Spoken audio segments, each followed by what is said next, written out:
If you stop for a moment and think about the world that we live in, it is very complicated. It's super busy, it's full of sights and sounds. It's ultimately too much information for our brains to process. So selective attention is the mechanism that we use to limit the amount of information that's getting into our brain so that we can make sense of it.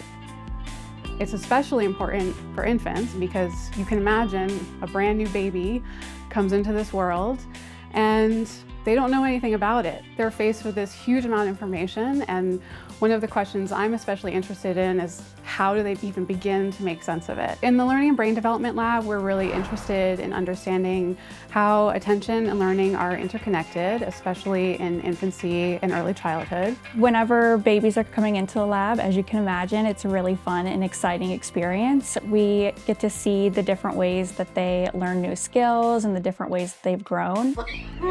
So there are really two kinds of attention that we look at. There's attention orienting, which is how quickly or frequently we look at a face. There's also attention holding, which is how long do you look at a face once you find it. One of our primary methods is using an eye tracker, and an eye tracker is a high-tech camera that can give us really precise information about where the infant is looking. Infants are sitting in a high chair and they're watching two videos. One includes their caregiver's face, and the second includes kind of cats and dogs bouncing on the sides of the screen. So that's what we're using to measure the speed and the frequency and the duration of how long they're looking at these faces on the screen. By studying these attentional moments between infants and caregivers, we can start to understand how caregivers are helping to shape and build learning. Whenever a family comes and brings their happy, healthy baby into the lab, that is ultimately, we hope, going to help us understand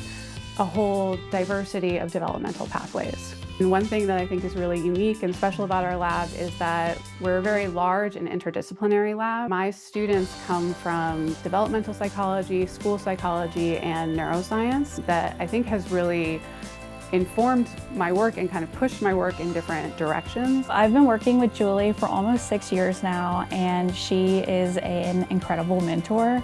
I think she really does a great job of kind of striking this hands-on, hands-off balance. I always say you do your best work when you feel supported, and that's definitely my perspective and my relationship with her. My lab would not function without my students, and I'm just extremely grateful for the students who come to Tulane and join my lab. I think what makes us special is that we combine a really rigorous research experience with a really fun and supportive environment. We have really benefited from the openness of the community to work with us. I've been here 10 years and we have well over 100 community partners who we work with. I also think you can't ignore the fact that Tulane is in New Orleans. The community-oriented nature of New Orleans, I think, has been really beneficial for our research.